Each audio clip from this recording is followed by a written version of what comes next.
नमस्कार, आर्या न्यूज देख रहे हैं आप। मैं हूं आपके साथ पल्लवी सिंह। आज चक्रव्यूह की शुरुआत करेंगे शिक्षा मंत्री के उस बयान से जिसने देश में बवाल मचा दिया है। शिक्षा मंत्री चंद्रशेखर ने रामचरितमानस को लेकर एक बयान दिया। इस बयान पर विवाद अब थमने का नाम नहीं ले रहा है। शिक्षा मंत्री के इस बयान के बाद बिहार महागठबंधन में भी दरार आने लगी है और इस महागठबंधन से सहयोगी दल जेडीयू और कांग्रेस इस बयान से किनारा कर चुके हैं। जेडीयू के नेता मंदिर में जाकर रामचरितमानस का पाठ कर रहे हैं और वो कह रहे हैं कि रामचरितमानस हिंदुओं का सबसे बड़ा ग्रंथ है। साथ ही उन्होंने ये भी कहा है इस दौरान कि घर में रामचरितमानस की पूजा होती है। ऐसे में अगर कोई विवादित बयान देता है तो उससे जेडीयू कोई इत्तेफाक नहीं रखती।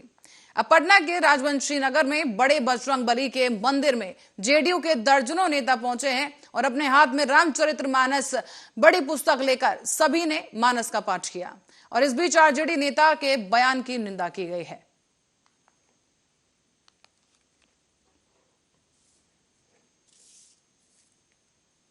कमंडल के सामने कभी मंडल को हारने नहीं देगा। जो हमारी सामाजिक न्याय की धारा है, समाजवाद की धारा है, जो डॉक्टर राम मनोहर लोहिया से सीख हम लोग को मिली है। तो आप कॉन्ट्रडिक्शन को कैसे कॉन्ट्रडिक्ट कर रहे हैं? एक चौपाई बोल करके आप पूरे देश में आपने पूरा सेंसेशन पैदा कर दिया, सनसनी पैदा कर दिया। 10 लोग आपको खिलाफ में आपके बोल रहे हैं और इससे महागठबंधन के लोगों को के बारे में एक भ्रम पैदा हो रहा है कि हम लोग जो है हिंदू और रामचरितमानस विरोधी हैं। हम लोग क्यों हम तो को एग्जिस्टेंस की बात करते हैं कि हिंदू धर्म के प्रति भी हमारा सम्मान है। हमारे नेता नीतीश कुमार जी पूरे जगह भगवान राम की जो शोभा यात्रा निकलती है, कौन नहीं जानता है कि हर बार भगवान राम के शोभा यात्रा में नीतीश कुमार शामिल होते हैं। आज एक विषय उठ गया है। आज हम लोग उस विषय को छेड़ना नहीं चाहते हैं, लेकिन एक लाइन में मैं जरूर कहूँगा कि आश्वस्त रहिए चंद्रशेखर जी, पूरी राष्ट्रीय जनता दल आपके कथन के साथ और कमंडलवादियों से लड़ने के लिए हम सभी समाजवादी तैयार हैं। आगे लड़ाई होगी, उसको लड़ा जाएगा। रामचरितमानस सनातन हिंदुओं का धर्म ग्रंथ है और इसके ऊपर बहुत से लोगों का विश्वास है। आज भी जो हिंदू परिवार है उसके यहाँ पर सुंदरकांड रामचरितमानस का बजाबता हर रोज पाठ होता है। उसके बाप दादा, उसके माता पिता रामचरितमानस का पाठ करते हैं, रामचरितमानस की चौपाई को पढ़ते हैं, सुंदरकांड का पाठ होता है। तो वैसे चीज़ों के ऊपर किसी तरह का इस तरह का बयान देना ये उचित नहीं है।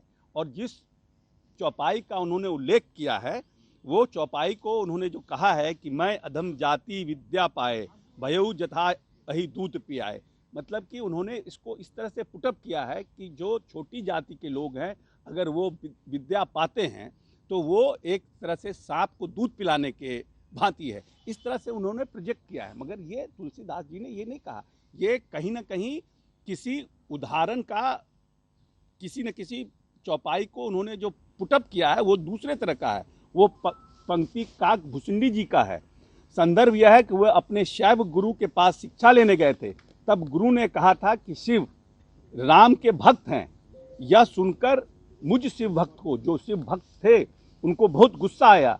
तब उन्होंने क्रोध का कारण बताते हुए कहा कि मैं अधम जाति का होने के कारण विद्या पाकर उसी तरह हो गया था जिस तरह से सांप दूध पीकर हो जाता है। इसलिए आप किस चीज को कहाँ पुटअप करते हैं वो भी बहुत इंपॉर्टेंट है तो चौपाई, लेकिन किस संदर्भ में वो चौपाई कही गई है ये भी तो प्रोजेक्ट करिए, ये भी तो लोगों को बताइए। अगर इस तरह से आप रामचरितमानस के चौपाई को लोगों के बीच में रखिएगा और आप प्रदेश के शिक्षा मंत्री हैं, रखिएगा, तो लोगों में जो नौजवान लोग हैं उनमें भ्रम पैदा होगा कि ये रामचरितमानस सही नहीं है, जबकि रामचरितमानस पर विश्वास हजारों साल से लोगों को है। महर्षि वाल्मीकि जी ने लिखा था तब रामचरितमानस इतना पॉपुलर नहीं हुआ था क्योंकि वो उनकी भाषा बहुत क्लिष्ट थी। और उसके बाद तुलसीदास जी ने उसको सिंप्लीफाई किया और तुलसीदास जी ने उसको सिंप्लीफाई करके उसको जन जन तक पहुंचाया।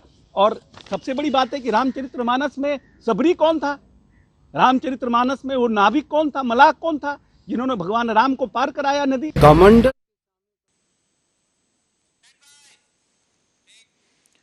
तो वहीं इस मामले पर आरजेडी के नेता शिवानंद तिवारी ने कहा है कि पार्टी इस बयान को लेकर कोई चर्चा नहीं हुई थी और साथ ही मांग करते हुए उन्होंने कहा कि पार्टी की एक बैठक बुलाकर इस पर चर्चा की जाए। लोकतंत्र में सबको अपनी बात रखने का अधिकार है, लेकिन किसी जीभ काटना कहां का लोकतंत्र है। तो वहीं बीजेपी ने इस पर पलटवार करते हुए कहा है कि शिक्षा मंत्री के इस बयान ने देश की आत्मा को ठेस पहुंचाई है। सीएम से मांग करते हुए कहा गया कि शिक्षा मंत्री को तत्काल प्रभाव से इस्तीफा देना चाहिए।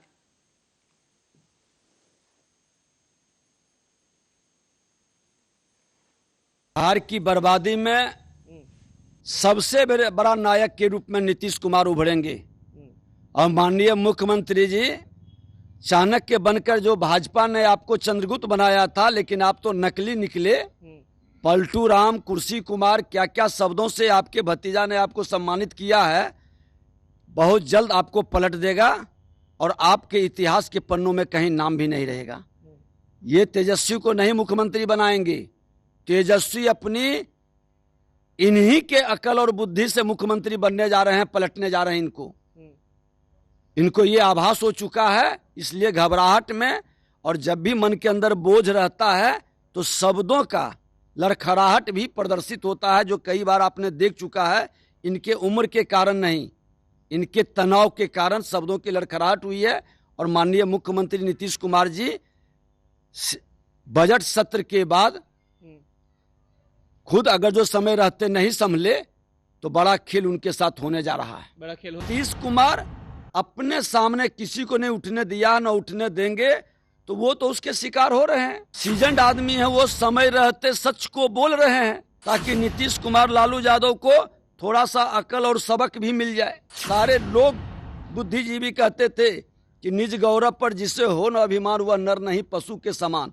ये सब पशु के समान है और जंगली पशु को पिंजरे में बंद करना चाहिए और उसको आसन पर बैठा दिए हैं। ऐसे लोगों से बिहार का सम्मान बढ़ेगा नहीं, घटेगा। बहुत जल्द आपको पलट देगा और आपके इतिहास के पन्नों में कहीं नाम भी नहीं रहेगा। खुद अगर जो समय रहते नहीं संभले तो बड़ा खेल उनके साथ होने जा भी है, कूड़ा कचरा भी है। लेकिन ये भी कहा है उन्होंने कि कूड़ा कचरा बहारने के चक्कर में हम लोग हीरा मोती नहीं बहारते। तो अगर हम इस तरह की बात करेंगे कि रामायण सिर्फ घृणा फैलाता है, तो मैं व्यक्तिगत रूप से उस राय के साथ सहमत नहीं हूं। और हमको नहीं लगता है कि पार्टी के अंदर इस मामले में विचार हुआ है कि पार्टी जो है इसका समर्थन करेगी। ऐसा कहीं नहीं, कोई बात नहीं। घृणा फैलाने वाला पार्टी के अंदर जो है इस तरह का मेजर डिसीजन होता है। सुनिए, मेजर डिसीजन होता है। अमीरा पार्टी के राष्ट्रीय उपाध्यक्ष हैं, आपको मीटिंग में तय होना चाहिए। तेजस्वी भी रहे उस मीटिंग में कि हाँ भाई इस मामले में क्या तय ये होना चाहिए। ये सही बात है। माने बाबा साहब अम्बेडकर ने मनुस्मृति को जलाया है 1970 में। उसी तरह से मान लीजिए चंद्रशेखर जी ये राय रखते हैं कि उसमें शूद्रों के बारे में, माने महिलाओं के बारे में जिस तरह का बयान किया गया है, जिसको कूड़ा कचरा मानते हैं, उसका ही विरोध करने का इनको अधिकार है। लेकिन ये किसको अधिकार मिल गया है कि ये अपनी बात कहें तो उनका कह दे कि साहब जीभ काटने के लिए 10 करोड़ का हम इनाम रखेंगे। ये घृणा और नफरत फैलाने वाले लोग, इसका हम विरोध करते हैं शक्ति के साथ। तो इनको भी अपनी बात कहने का लोकतंत्र है भाई, लोकतंत्र है। इनको चोट लगी कि नहीं साहब शूद्रों के बारे में उसमें कहा है कि पूजिए विप्र ज्ञान गुण हीना और पूजिए न शूद्र सब गुण प्रवीणा। ये भी लिखा है, तुलसीदास ने लिखा है। लेकिन ये भी साथ लिखा है कि सिया राम मैं सब जग जानी। ये भी कहा है कि पढ़ पीड़न सब नहीं अदमाई, परहित सरस धर्म नहीं भाई। धर्म की इतनी सुंदर परिभाषा भी उन्होंने की है। इसलिए दोनों चीज है। इसलिए लोहिया ने ये कहा, लोहिया तो रामायण मेला लगाते थे, उनके कहने पर मकबूल फिदा हुसैन जैसा आर्टिस्ट जो है बड़ा बड़ा होर्डिंग बनाया, 150, 200, 250 मैंने होर्डिंग बनाया राम के कथा को लेकर के, और उसका एग्जीबिशन हुआ लोगों के अंदर। तो इसलिए ये राम यहाँ कनकन में व्याप्त है। उन्होंने कहा है राम हुए हैं या नहीं हुए हैं, इस विवाद में पड़े बगैर डॉक्टर लोहिया ने कहा है कि इस देश में जो ऐतिहासिक पुरुष है, बुद्ध ऐतिहासिक पुरुष है, लेकिन बुद्ध के बारे में 100 आदमी से पूछिए तो एक आध आदमी बताएगा कि बुद्ध कौन थे। लेकिन राम के बारे में पूछिए तो गांव देहात का अपढ़ निपढ़ आदमी भी राम का 4 गो किस्सा आपको सुना देगा। तो जीवित से भी ज्यादा बड़े हैं। कहीं भी चले जाइए इस देश के किसी भी कोने में, वहां राम की कथा, राम से जुड़ा हुआ कुछ न कुछ आपको मिलेगा। तो इसलिए ये कहना कि नहीं साहब घृणा फैलाने वाला, नफरत फैलाने वाला है, ये हमको लगा कि ये उचित नहीं है, ये नहीं होना चाहिए। और पार्टी के तरफ से इसका हो कि घृणा फैलाने वाला रामायण है, ये भी कोई किसी तरह का फैसला पार्टी का नहीं है। ये उनके खिलाफ मुकदमा होना चाहिए। इस तरह से किसी को के खिलाफ जो है हिंसा फैलाने का अधिकार किसने दिया भाई? इस देश में कानून का शासन है कि नहीं? हम किसी को कहेंगे कि उनका गर्दन उतार लीजिए, ये कहने का अधिकार है हमको? ये कहना जो है ये दंडनीय अपराध है। इसलिए वो साधु जो है, नकली साधु, ये गेरुआ वस्त्र पहन करके समाज में घृणा और नफरत फैलाने वाले लोग हैं, धर्म के नाम पर जो है अधर्म फैलाने वाले लोग।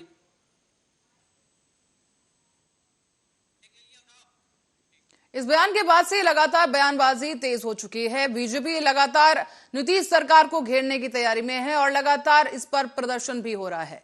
अब इसी पर चर्चा आगे बढ़ाएंगे और हमारे साथ आज जुड़ रहे हैं प्रदीप सिंह, प्रवक्ता बीजेपी, और जुगनू यादव, प्रवक्ता आरजेडी। आप दोनों ही गेस्ट का बहुत बहुत स्वागत आर्य न्यूज पर। जी, आपको भी और तमाम दर्शक भाई। जुगनू जी, पहले आप ही की बात से आना चाहूंगी कि ये जो बयान दिया गया है, पहले मैं आपसे पूछना चाहूंगी इसका आखिर मकसद क्या था? एक दीक्षांत समारोह में जाकर एक धार्मिक ग्रंथ पर इस तरह से बोलना, क्या कहना चाह रहे थे आपके शिक्षा मंत्री? देखिए, सबसे पहले मैं आपके चैनल पे बैठे सभी मेहमान और आपको और तमाम दर्शक भाई बहनों को स्वागत करता हूं। मुझे ये समझ में नहीं आ रहा है कि ये लोग जो मनुस्मृति का पाठ पढ़ने वाले लोग हैं, मैं इनसे पूछना चाहता हूं कि देश के अंदर में कॉन्स्टिट्यूशन है कि नहीं, और अभिव्यक्ति की आजादी है, वो कॉन्स्टिट्यूशनल राइट है, और उसको किसी दल से, किसी पार्टी से जोड़कर उस चश्मे से देखना कितना कानूनी और कितना गैर कानूनी है।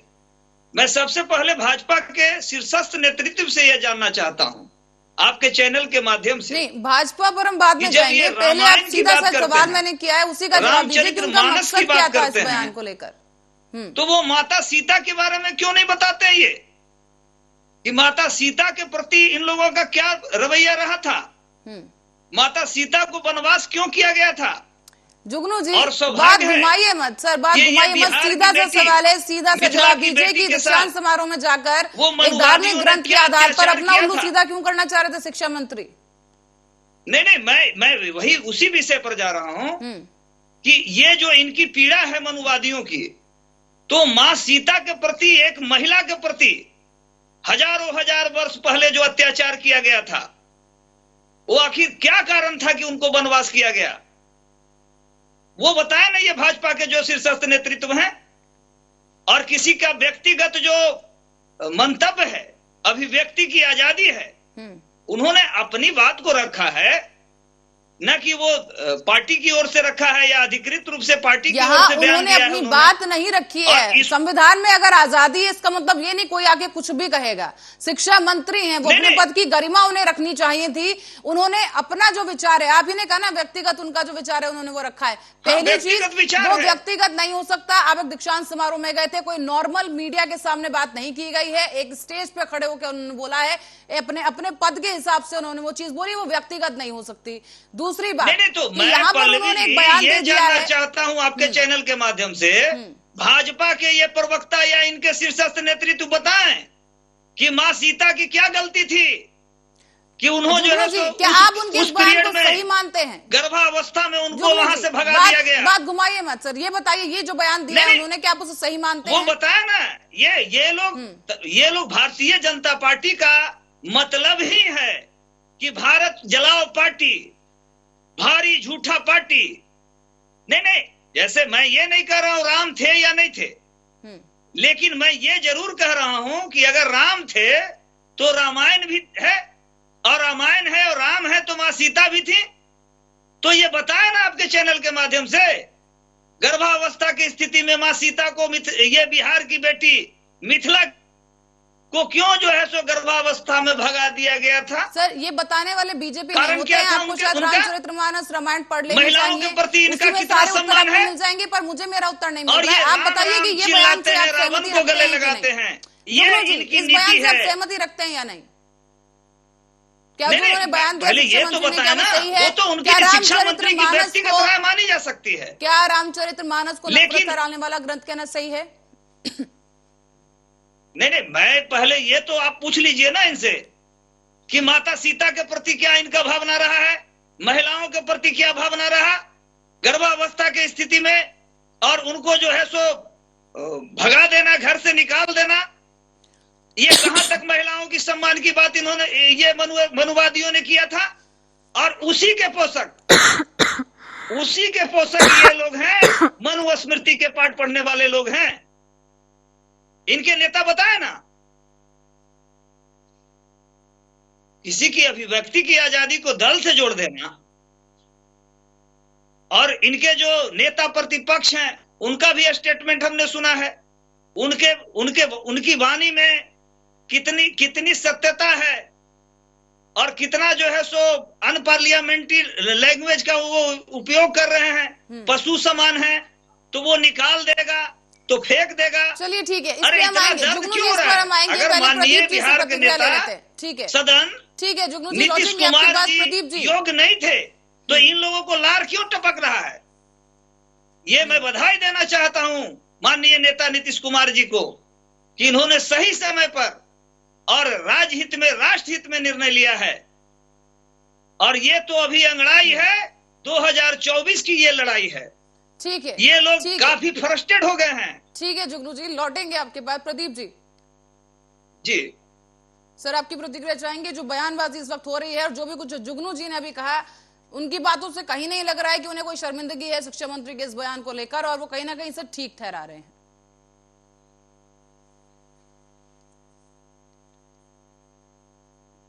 प्रदीप जी मेरी आवाज आ रही है आपको? जी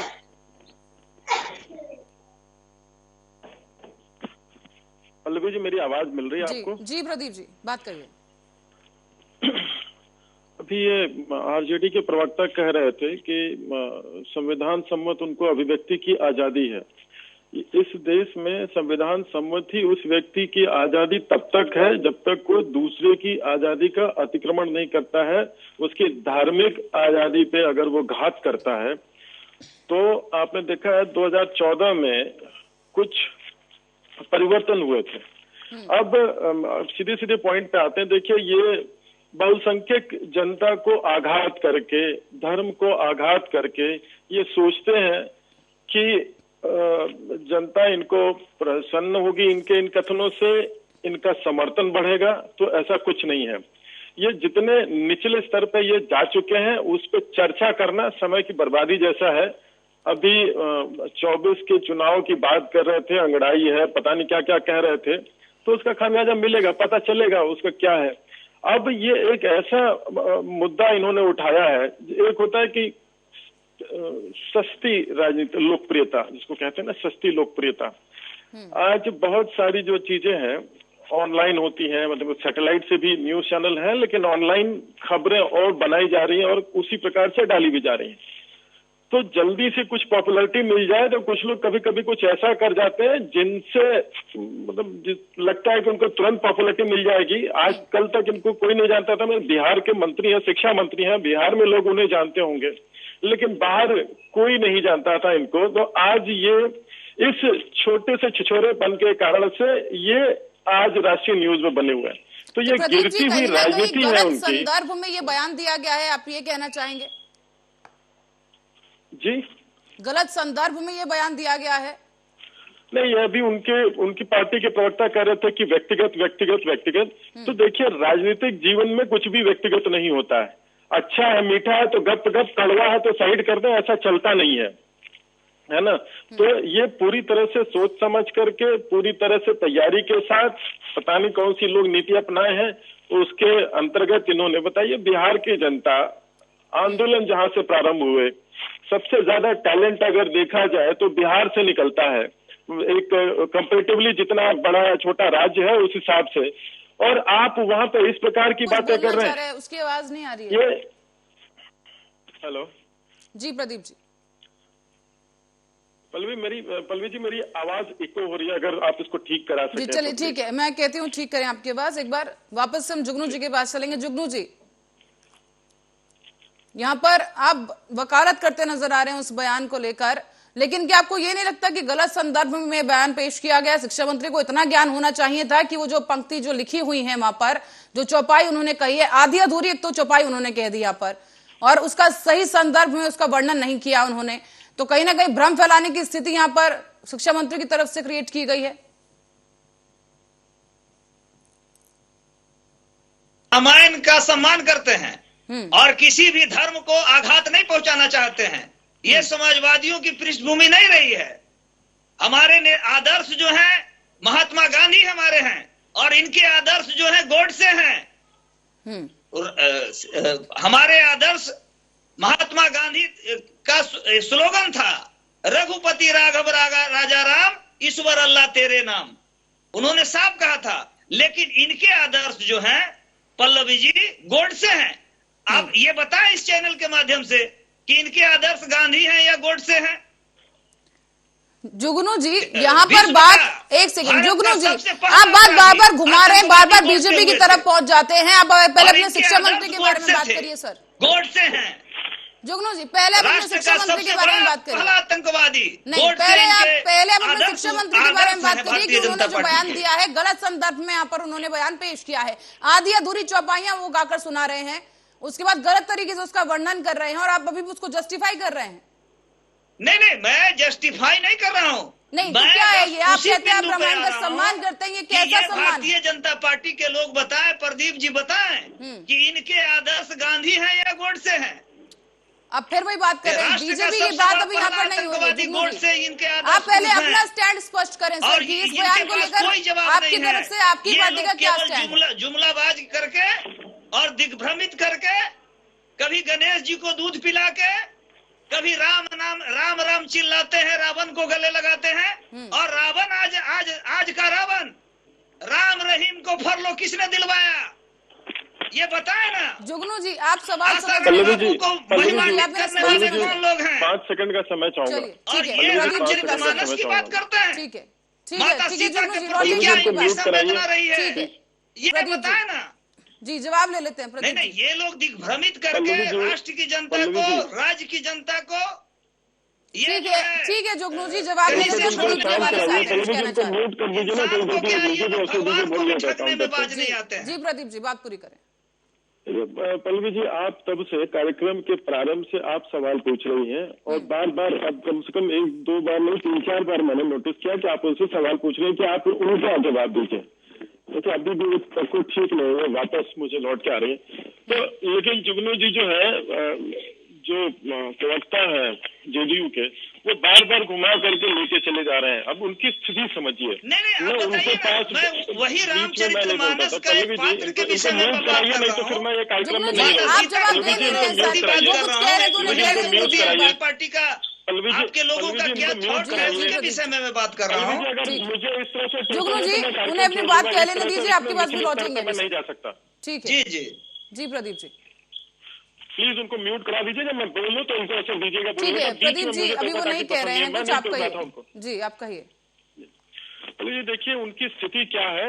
अगर इस पर आप थोड़ा सा सूक्ष्मता से देखेंगे तो इन लोगों से स्थिति अब संभल नहीं रही है। ये एक होता है कलेमिटी, तो उन्होंने कलेमिटी कर दी है और अब उसका डैमेज कंट्रोल बस की बात नहीं है। वो जुगनू जी का हृदय ही जानता होगा कि उनको क्या करना चाहिए, क्या बोलना चाहिए। वो अच्छा खेलने का प्रयास कर रहे हैं। एक प्रवक्ता का कार्य होता है अपने स्टैंड को, अपने स्टांस को अच्छी तरह से रखना। उनको समझ नहीं आ रही है। बार बार जो घुमाने का, वो रामायण की बात कर रहे हैं, सीता जी की बात कर रहे हैं, इसके पहले इनके दिमाग में कभी इस तरह के प्रश्न नहीं आए होंगे। तो आज जो कैलेमिटी कंट्रोल, जो डैमेज कंट्रोल की कोशिश हो रही है वो नाकाम कोशिश है और उसका असर निश्चित तौर पर मिलेगा। ये लोकतांत्रिक व्यवस्था, संविधान की ये भी बात कर रहे थे, हम भी संविधान के मानने वाले लोग हैं और उनसे इसी तरह से मानते हैं। जो डैमेज कंट्रोल की प्रक्रिया होती है उस पर बड़ी मेहनत लगती है, श्रम लगता है। अब ये घुमा नहीं पा रहे। इनके पास आपके प्रश्नों का, जो कि आपने 4-5 बार पूछा, उसका कोई जवाब नहीं है। इस तरह का सोच है, आपकी पार्टी का इस तरह का सोच है, आपकी सोच है, तो सब तो स्वाभाविक रूप से लगनी चाहिए। इस तरह से नहीं चलेगा ये आपने सत्य कहा कि सब आपके माध्यम से आप जो है इंसान को ठगते ठगते भगवान को भी ठगना शुरू कर दिया है आप लोगों ने। बीच में क्यों नहीं बता रहे भाई? जुगनू जी लौटेंगे आपके पास, पहले उन्हें बात पूरी कर लेने दीजिए। आप इतनी देर से कह रहे थे ना जी प्रदीप जी। पल्लवी जी नोट करा दीजिए प्लीज, फिर टोकेंगे मेरा धार्मिक मामले पे इन्होंने कितना बड़ा कुकर्म किया है, उसमें से जो है किसी व्यक्ति को अपनी भावनाओं को, इन्हीं की भावना नहीं, अभिव्यक्ति की आजादी हमारे पास भी है, लेकिन हम एक नीति, एक सम्मत, एक ऐसी पार्टी से, एक ऐसी विचारधारा से आते हैं कि हर पे रिएक्शन देना कोई आवश्यक नहीं है कि अगर सामने वाला कोई छिछोरापन करे तो हम भी छिछोरापन पर उतर जाए, ऐसा नहीं होता। थेट्रोलॉजी एक पटना में बहुत प्रचलित शब्द है, थेट्रोलॉजी, ठीक है। तो अब ये लोग केवल और केवल थेट्रोलॉजी ही करेंगे। तो प्रदीप जी इस बयान को लेकर, प्रदीप जी इस बयान को लेकर जेडीयू और आरजेडी भी दो फाड़ हो गया है। यहाँ पर एक तरफ यहाँ पर पाठ करने बैठ गए हैं जेडीयू के नेता, उसको लेकर आपकी क्या राय है? जी देखिए, डैमेज कंट्रोल आप इतने समय से देख रहे होंगे राजनीति में क्या क्या लोग करते हैं जब उनका जनाधार खिसकता है, तो ये कोई नई बात नहीं है क्षेत्रीय दलों के लिए। और ये जो है देश के बहुसंख्यक जनमानस की भावना को आघातित करने के बाद ये डैमेज कंट्रोल जैसी प्रक्रिया है। देखिए आप सीधी से बात करिए, उनका व्यक्तिगत विचार करके उनको डिफेंड किया जा रहा है।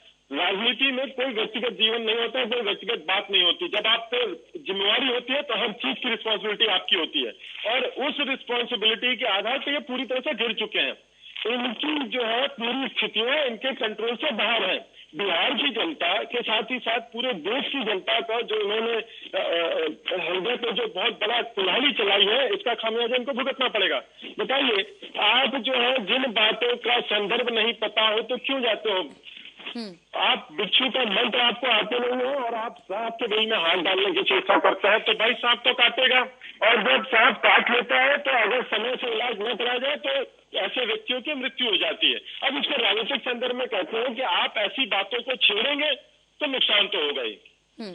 आप देखिए, आपके बीच जब ये कार्यक्रम शुरू हो रहा था तो मैं लाइव नहीं देख पा रहा था, अभी मैं देख पा रहा, तो आप एक बाइक चला रहे थे, वहां पे किसी वक्ता ने बोला, मुझे नहीं समझा है कि नाम नहीं तो देख नहीं पाया तो मैं पढ़ नहीं पाया। उन्होंने कहा कि देखिए डॉक्टर, भगवान बुद्ध जो है उनके ऐतिहासिक साक्ष्य है, भगवान राम के भी है, क्योंकि जो बात जन भावना में होती है उससे बड़ा साक्ष्य कुछ नहीं होता। लेकिन भगवान बुद्ध को 10 में से कोई एक आदमी जानता होगा, लेकिन आप गांव में ठेठ से ठेठ, अनपढ़ से अनपढ़ ऐसे भी व्यक्ति से मिल लीजिए, वो भगवान राम या रामायण के बारे में जरूर जानता होगा। तो जो प्रचलित है, जो बातें प्रचलित है, जो किसी के धार्मिक भावना को आजादित करते हैं, आप ऐसा उसको छेड़ते हैं। आप ये सोच के छेड़ते हैं। देखिए, एक पल्लवी जी, मैंने कई वर्षों पहले एक अखबार में पढ़ा था, धर्म पे आघात सफलता की गारंटी। ये पहले होता था कि आप हिंदू धर्म को आघातित करते रहिए। आज एक बहुत बड़े पैसे वाले लोग, पूरी की पूरी मुंबई की फिल्म इंडस्ट्री आज पानी मांगते फिर रही है, क्योंकि ये जब जाहिर हो चुका है कि वो जो है धर्म पे आघात करेंगे। देश की बहुजन सबसे ज्यादा संख्या में रहने वाली, सबसे ज्यादा धर्म को मानने वाली ऐसी समाज को जब आप आघातित करेंगे तो आपका सर्वस्व नाश हो जाएगा। तो बॉलीवुड जो कि बहुत ही सक्षम है, बहुत ही संपन्न है, उसकी वो आज पानी मांगते फिर रहे। आप समझिए मेरे शब्दों को, पानी मांगते फिर रहे। अभी रिसेंटली क्या हुआ आपने खबरों को देखा होगा। तो धर्म को आघातित करके अगर आरजेडी के लोग ये सोचते हैं कि इनके मत प्रतिशत बढ़ जाएंगे तो अब ये एक पूरी मिथ्याई होगी। अब इसको क्या कहा जाए, मैं तो इसको चर्चा का भी समर्थन नहीं करता, क्योंकि ये जो है लोगों तक प्रदीप जी यहाँ पर नीतीश कुमार, प्रदीप जी सीएम नीतीश ने यहाँ पर बैठक बुलाई थी, उन्होंने भी फटकार लगाई है शिक्षा मंत्री को, तो क्या आप उससे सहमत हैं? जितना भी नीतीश कुमार ने अब तक किया, उन्होंने सिर्फ फटकारा है, उन्होंने अभी पद से बर्खास्तगी को तवज्जो नहीं दी। सहमत होना न होना, हमारे सहमत होने न होने से वो तो डैमेज कंट्रोल करे, उनका तो जो नुकसान होना था हो गया। अब तो जनता देगी ना उसका जवाब। नीतीश जी हमारे साथ है नहीं है ये दूसरा विषय है, लेकिन उनका नुकसान हो चुका है और उस नुकसान की भरपाई आने वाले समय में संभव नहीं है। चलिए ठीक है, जवाब लेते जुगनू जी। जी जिस तरीके से बयान के बाद जो माहौल इस वक्त बना है, न सिर्फ बिहार में बल्कि देश के कई हिस्सों में इस बयान की निंदा हो रही है। कई पॉलिटिकल पार्टियां हैं, इवन कांग्रेस भी इससे अपना किनारा कर चुकी है। क्या कहेंगे कि अब ये डैमेज कंट्रोल कैसे होगा? पद से बर्खास्त करेंगे शिक्षा मंत्री को? ये लोग जिस चश्मे से देख रहे हैं, ये लोग हजारों हजार वर्ष से किसी भी वर्ग को, किसी भी व्यक्ति को ये मनुवादी प्रवृत्ति के लोग बोलने नहीं देते हैं। मैंने तो पहले ही कहा आपके चैनल के माध्यम से, किसी की व्यक्तिगत अभिव्यक्ति की आजादी कॉन्स्टिट्यूशनल राइट है, और इस पे हाय तौबा मचाना। मैंने जो आपके चैनल के माध्यम से ये मतलब आप जो कहें वो कॉन्स्टिट्यूशनल राइट है, अगर बीजेपी प्रतिक्रिया दी वो कॉन्स्टिट्यूशनल राइट नहीं है फिर क्या राय है? नहीं, आप ये कह रहे हैं ना कि आप जो कहें वो कॉन्स्टिट्यूशनल राइट है, वो संविधान के हिसाब से सही है। रामचरितमानस के एक पात्र माता सीता भी हैं, और बजरंगबली महावीर जो है उनको दलित किसने कहा? किस पार्टी के नेता ने दलित से विभूषित किया बजरंगबली को? ये बताए ना भाई।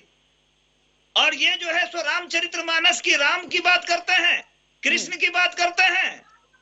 इनकी नैतिक अधिकार नहीं है कि किसी भी धर्म के प्रति ये संवेदनशील हैं। इनका बस एक ही भारतीय जनता पार्टी का उद्देश्य है, और इनका आदर्श जो है, हमने तो पूछा कि इनके आदर्श जुगनू जी, आप बार बार बीजेपी पर निशाना लगा रहे हैं। क्या बीजेपी ने बयान दिया जाकर वहां पर, या बीजेपी ने शिक्षा मंत्री से बुलवाया है? ये अब अभी भी उस मुद्दे में नहीं आ रहे हैं। स्पष्ट तौर पे पूरे राष्ट्र को ये दंगा में परिणत करना चाहते हैं, हर जगह दंगा फैलाना चाहते हैं। राम के नाम लेकर और रावण को ये महिमांडित करने का काम करते हैं। जुगनू जी, ये बयान किसने दिया है? जुगनू जी, ये बयान किसने दिया है? ये बयान किसने दिया है? रामचरितमानस को जहरीला किसने कहा है? नफरत फैलाने वाला ग्रंथ किसने कहा है? क्या बीजेपी आगे बोल दी गई है? नैतिक अधिकार नहीं है कि ये किसी धर्म विशेष के, किसी रिलीजियस पर्सन के विषय में ये नहीं बात कर सकते हैं। ये लोग दंगाई हैं और दंगा फैलाना इन लोगों की किसने प्रवृत्ति कहा है। है रामचरितमानस को नफरत फैलाने वाला? माता सीता के साथ जुगनू जी, बस जवाब दे दीजिए, किसने कहा है रामचरितमानस को नफरत फैलाने वाला? क्यों नहीं बोलते हैं ये लोग? जुगनू जी, आप सुन पा रहे हैं? गर्भावस्था की स्थिति में जुगनू जी, आप बात समझ रहे हैं? और उस तरह का किया कुकृत्य किए तो जुगनू जी, क्या आप मेरा सवाल समझ रहे हैं? माता सीता की गलती थी या उनको घर से बाहर करने वाले लोगों की गलती थी? इस विषय पर क्यों नहीं बोलना चाहते? जुगनू जी, सवाल मेरा क्या है? सवाल मेरा क्या है? नहीं, ये बताए ना। नहीं, पहले आप मुझे बताएं मेरा सवाल क्या है। उसी रामचरितमानस जुगनू जी, सवाल क्या है मेरा? सीता है। जुगनू जी, सवाल क्या है मेरा? बिहार राज्य का कि वो जुगनू जी, सवाल क्या है मेरा? की बेटी थी। किसने कहा रामचरितमानस को नफरत फैलाने वाला? किसने कहा रामचरितमानस को नफरत फैलाने वाला? किया गया था। और महिलाओं का कितना सम्मान ये करते हैं। ये जुगनू जी, आपके पास जवाब नहीं है ना, आप बातें मत घुमाइए। फिर कभी सीता माँ पे पहुंच जाते हैं, कभी हनुमान जी पहुंच जाते हैं। जो आपके मंत्री कह रहे, पहले शिक्षा मंत्री पे तो पहुंच जाइए सर। आपके चीफ मिनिस्टर को यही नहीं पता है कि उनके एक मंत्री ने बयान दिया है, बवाल हो रहा है पूरे देश में। 2 दिन बाद वो कह रहे हैं हमें पता ही नहीं है क्या बयान दिया गया है। कभी बजरंगबली को दलित कहेंगे इनके नेता? किसने कहा है? मतलब इंसान किसने कहा? नाम लेके बात करिए जुगनू जी, नाम लेके बात करिए। किसने कहा है? राम चिल्लाएंगे, रावण को जुगनू जी, किसने कहा है? नीति है। जुगनू जी, किसने कहा है? नाम लेके बताइए सर। हनुमान जी को दलित किसने कहा है? नाम लेके बताइए। नहीं, ये बताए ना। नहीं, आप बताइए, आपने कहा है ये बात, तो आप बताइए कि कौन कह रहा है इस तरह से? रहे हैं कि नहीं रहे हैं? जुगनू जी, किसने कहा है? गंगा दान का ये पोषक रहे हैं कि नहीं रहे हैं? जो सदियों से सताए गए लोग हैं, उनको ये लोग षड्यंत्र के तहत एकलव्य के अंगूठा लेने वाले लोग हैं ये। जुगनू जी, हनुमान जी को दलित किसने कहा है? ये बताना चाहता हूँ। जुगनू जी, जवाब दीजिए पहले, हनुमान जी को दलित किसने कहा है? क्या आपके पास जवाब है यहाँ पर किसी भी बात का? जुगनू जी, तमाम समाजवादी जब एक प्लेटफॉर्म पे आए हैं तो आपको दर्द क्यों हो रहा है? जुगनू जी, चर्चा में सवाल जवाब होते हैं, सिर्फ एक तरीके की कन्वर्सेशन नहीं होती है। जुगनू जी, इतनी देर से आपकी बातें करे जा रहे हैं और घुमा रहे हैं पूरी बात को, पूरी चर्चा को आप घुमा रहे हैं। एक भी सवाल का जवाब आपने अभी तक नहीं दिया है। नहीं, मैं हर सवाल का जवाब दे रहा हूँ। तो आप बताइए ना कि किसने कहा हनुमान जी को दलित? पहले आप ये बताइए, हनुमान जी को दलित किसने कहा? आजादी है और उन्होंने जो भी राय दिया है व्यक्तिगत राय उनका है। वो हमारे दल का, राष्ट्रीय जनता दल का, महागठबंधन का राय नहीं हो सकता है। ठीक है। तो क्या आप उनकी इस राय को सही मानते हैं? पल्लवी जी, नहीं, क्या प्रदीप जी आ रही हूँ आपके पास जी? जुगनू जी, सही मानते हैं आप इस राय को कि कॉन्स्टिट्यूशन को ये मानते हैं कि नहीं मानते हैं? नहीं, वो क्या मानते हैं छोड़ दीजिए, आप क्या मानते हैं? क्या आपके हिसाब से जो बयान उन्होंने दिया, जो चौपाई उन्होंने कही, वो सही थी? पहले मैं जितना चीज का मैं यहाँ पर आपके चैनल के माध्यम से रखा हूँ, एक सवाल का जवाब उन्होंने नहीं दिया है। एक बताए ना भाई कि यही रामचरितमानस के एक पात्र जो हैं माता सीता, उनके प्रति ये इन लोगों का क्या भावना रहा है। जुगनू जी, मैं इस सवाल का जवाब बिल्कुल लूंगी इनसे, किया गया मैं बिल्कुल सर बिल्कुल जवाब लिया जाएगा, पहले आप मुझे मेरा जवाब दे दीजिए। कभी बजरंगबली को जो है तो दलित शब्द से ये कौन कहता है, कौन कह रहा है? नहीं, वो इन्हीं के नेता बोलते हैं ना। ये भ्रामक बातें मत फैलाइए, ये भ्रामक बातें मत फैलाइए। ऑलरेडी आपके शिक्षा मंत्री ने बहुत कुछ कह दिया है, पहले आप मुझे उसका जवाब दीजिए, क्या आप उस बयान से सहमत हैं? क्या आप भी यही मानते हैं? और अगर नहीं मानते तो फिर क्यों आपके चीफ मिनिस्टर ने बुला के उनको फटकारा है? ना फटकारते वो फिर। बता रहा हूँ कि अभिव्यक्ति की आजादी कॉन्स्टिट्यूशनल राइट है या नहीं। चलिए ठीक है, ठीक है, आपने कहा कॉन्स्टिट्यूशनल राइट के तहत उन्होंने कह दिया, तो फिर बीजेपी की बातें आपको चुभ क्यों रही है? फिर आपको क्यों चुभ रही है बीजेपी की बातें? ये तमाम जो हिंदू संगठन जो आरोप लगा रहे हैं, जो बर्खास्त करने की मांग कर रहे हैं, ये बात क्यों चुभ रही है फिर आपको? क्या उनका संवैधानिक अधिकार नहीं है कि वो कुछ कहें? मेरी पार्टी का एक ही आइडियोलॉजी है, एक ही उद्देश्य है। हमारे नेता आदरणीय लालू प्रसाद यादव जी का और हमारे जितने भी समाजवादी हैं, उन लोगों का केवल एक ही उद्देश्य रहा है, सामाजिक न्याय के मुख पंक्ति से जो हजारों वर्ष से जो सताए गए लोग थे, उनको सामाजिक न्याय के मुखधारा में लाने का हमारा उद्देश्य है। और जो सदियों से सताए गए लोग थे, एकलव्य के जैसा अंगूठा लेने वाले लोग, जो मनु स्मृति के वंशज हैं, मनु स्मृति के पाठ पढ़ने वाले लोग। चलिए ठीक है, आपके पास कोई जवाब नहीं है ना जुगनू जी? आज कोई जवाब नहीं है ना? कोई जवाब नहीं है ना जुगनू जी? ठीक है, प्रदीप जी।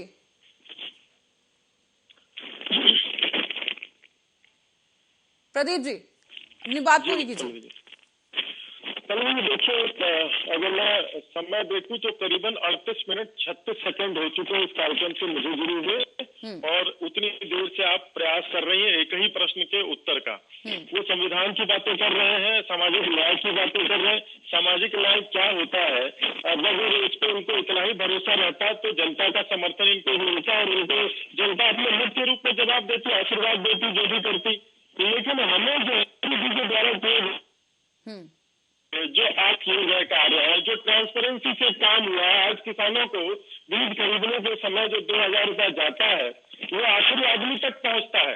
और एक उदाहरण देकर बताता हूँ, पंजाब में जैसे ही ये लिंक हुआ आधार से, 15 लाख किसान गायब हो गए। यानी वो फर्जी हो रहे थे काम, प्रक्रिया को आगे बढ़ाया गया, कुछ दुरुस्त किया गया, अब वो उतना पैसा बचेगा और वो दूसरे किसानों को मिलेगा।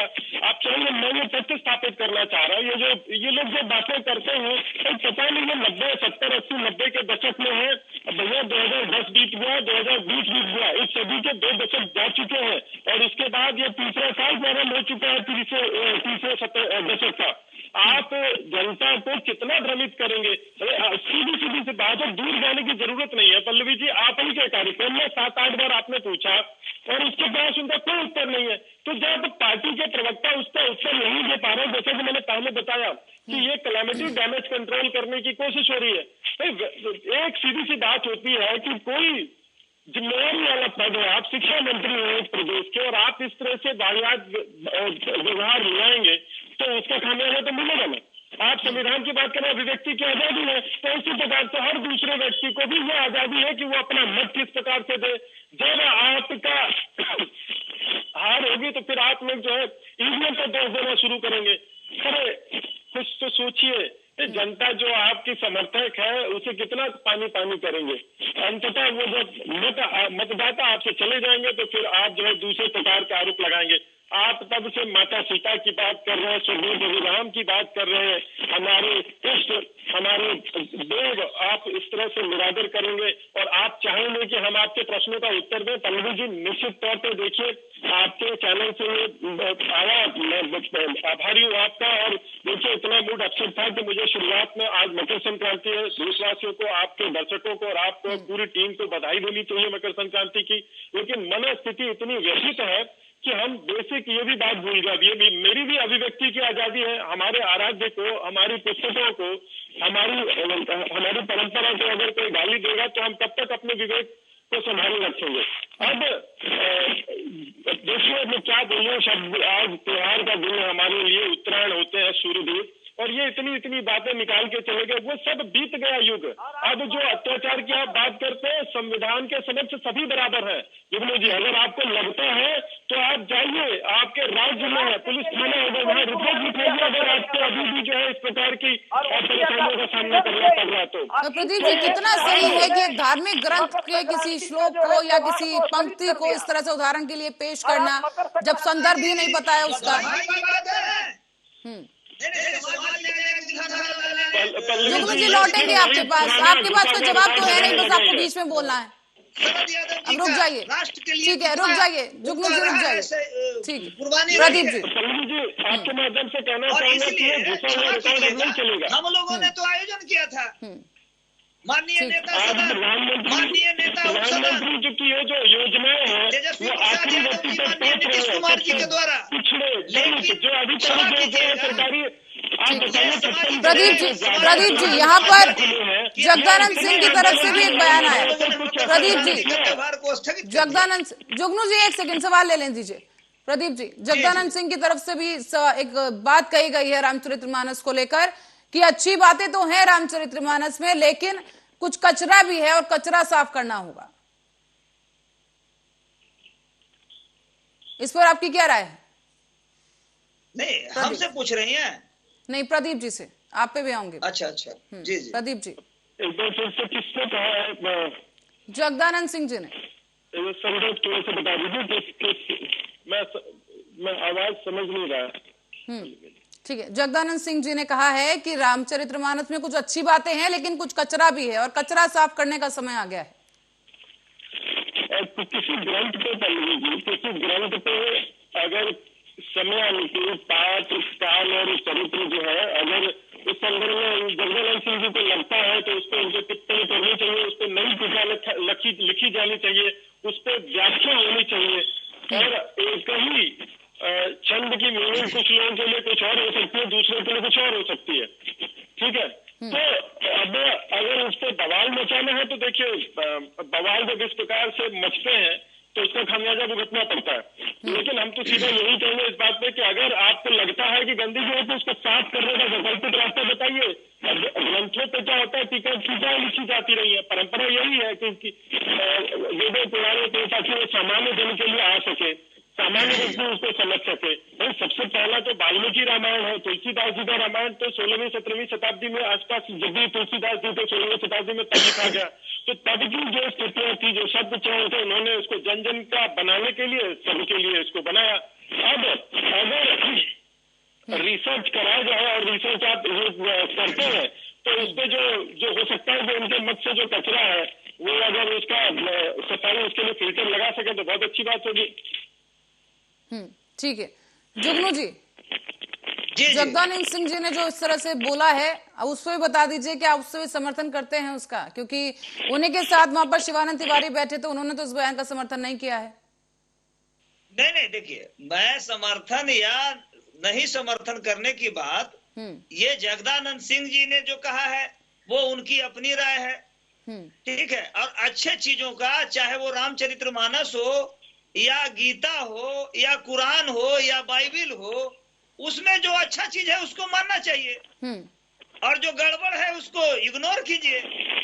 ये तो अपने ऊपर निर्भर करता है। तो ये आप जाके अपने मंत्रियों को क्यों नहीं समझाते हैं? नहीं, जो अर्गनल बयान दे रहे हैं, कचरा कह रहे हैं, एक ऐसे ग्रंथ की बातों को वो इस तरह से बोल रहे हैं जो जहां रखा होता है वहां पर भी लोग चप्पल पहनकर नहीं जाते हैं। पूजनीय ग्रंथ है वो। और इतने बड़े ग्रंथ के बारे में आपके मंत्री इस तरह के बयान दे रहे हैं, बहुत शर्मनाक है। और उससे भी ज्यादा शर्मनाक ये है कि आप बैठकर उसको डिफेंड कर रहे हैं। एक बार भी आपने जवाब नहीं दिया, एक बार भी आपने पूरी डिबेट में ये नहीं कहा कि गलत कहा गया शिक्षा मंत्री की तरफ से।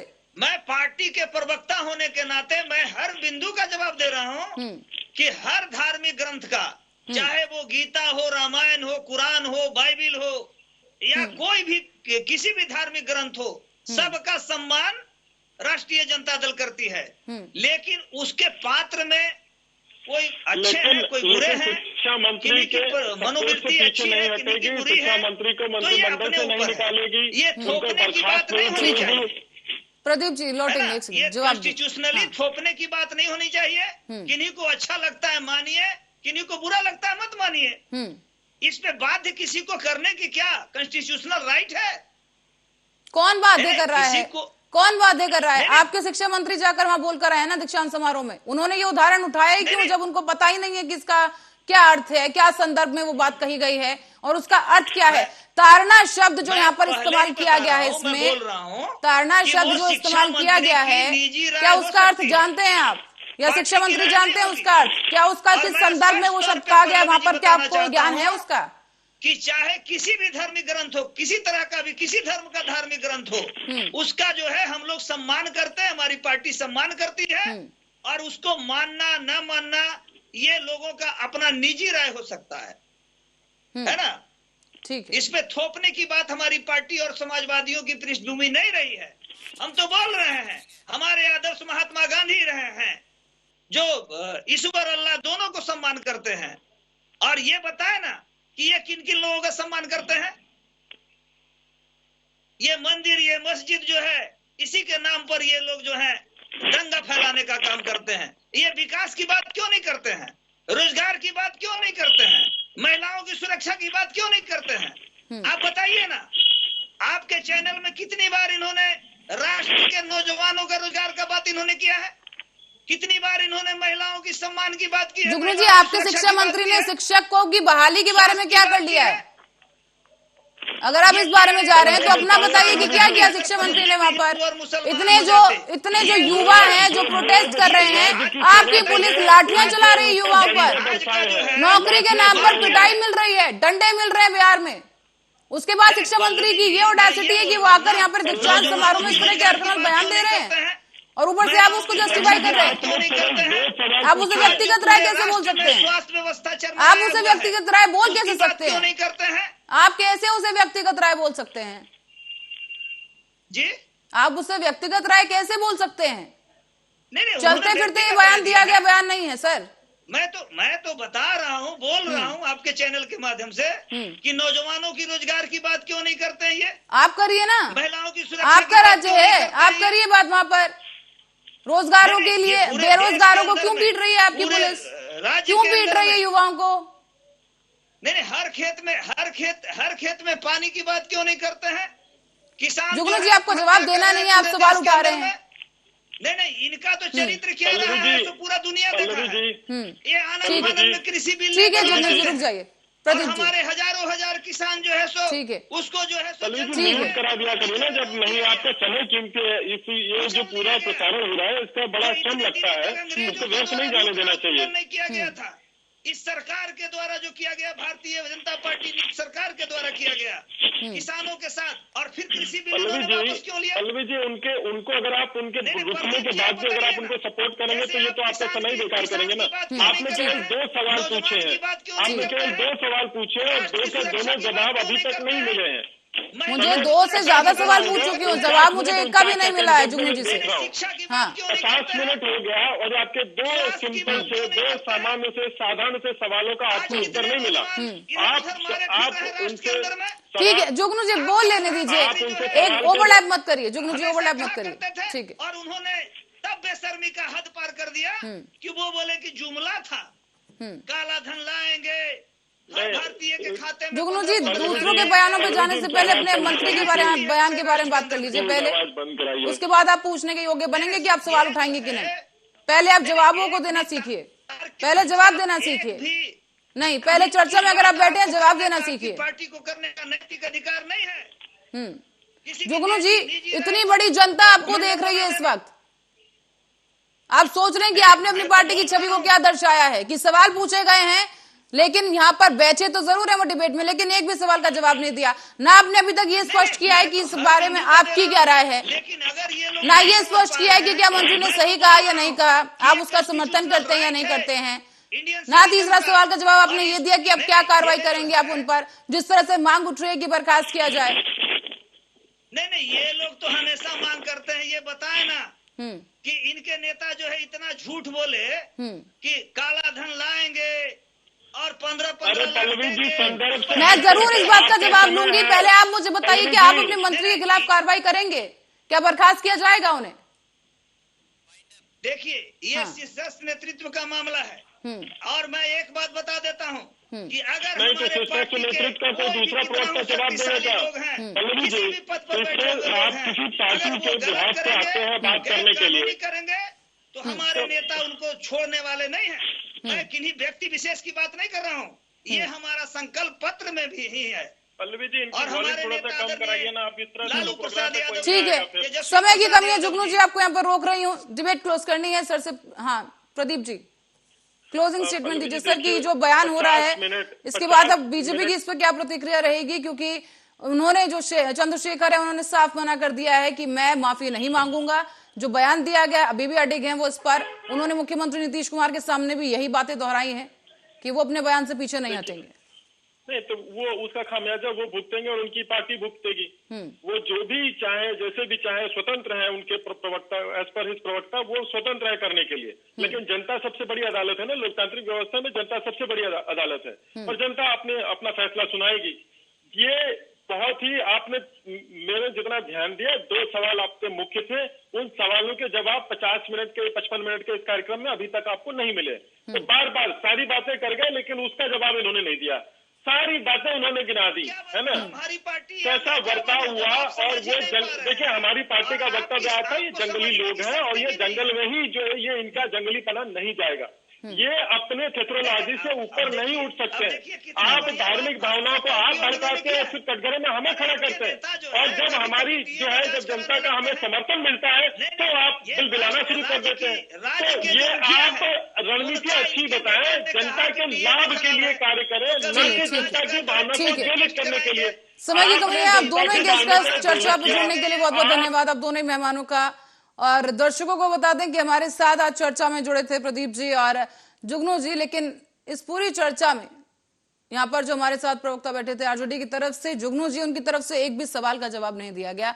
ये बौखलाहट कहें या फिर निराशा कहें कि उन्हें अपने मंत्री के इस बयान पर इतनी निराशा है कि अब वो उसकी सफाई पेश करना भी जरूरी नहीं समझ रहे, ये कहें सफाई के लिए उनके पास अब शब्द ही कम पड़ गए हैं, इसीलिए वो बातें घुमाते हुए यहाँ पर नजर आए हैं। और ना वहां के मुख्यमंत्री, बिहार के मुख्यमंत्री ने इस पर कोई कड़ी या तीखी प्रतिक्रिया दी है। अब शिक्षा मंत्री के इस बयान के बाद बिहार में एक बार फिर से सियासत गर्मा गई है। तो वहीं नीतीश सरकार के मंत्री चंद्रशेखर ने इस बयान पर माफी मांगने से साफ इनकार कर दिया है, लेकिन अयोध्या के संतों ने इस पर कड़ी प्रतिक्रिया दर्ज कराई है और संतों का यह कहना है कि रामचरितमानस का यह अपमान हिंदुओं का अपमान है। साथ ही यह भी कहा गया कि हिंदू धर्म ग्रंथ नफरत नहीं फैलाता बल्कि प्रेम करना सिखाता है। सनातन धर्म का मूल मंत्र वासुदेव कुटुंबकम की है और जो कि अर्थात पूरा विश्व ही हमारा परिवार है। इस बयान के बाद से नीतीश सरकार लगातार निशाने पर है और अब देखना ही होगा कि क्या सरकार के शिक्षा मंत्री पर कोई कार्रवाई सरकार की तरफ से होती है या नहीं। आज के चक्रव्यूह में इतना ही। देश दुनिया की तमाम खबरों के लिए देखते रहिए आर्या न्यूज।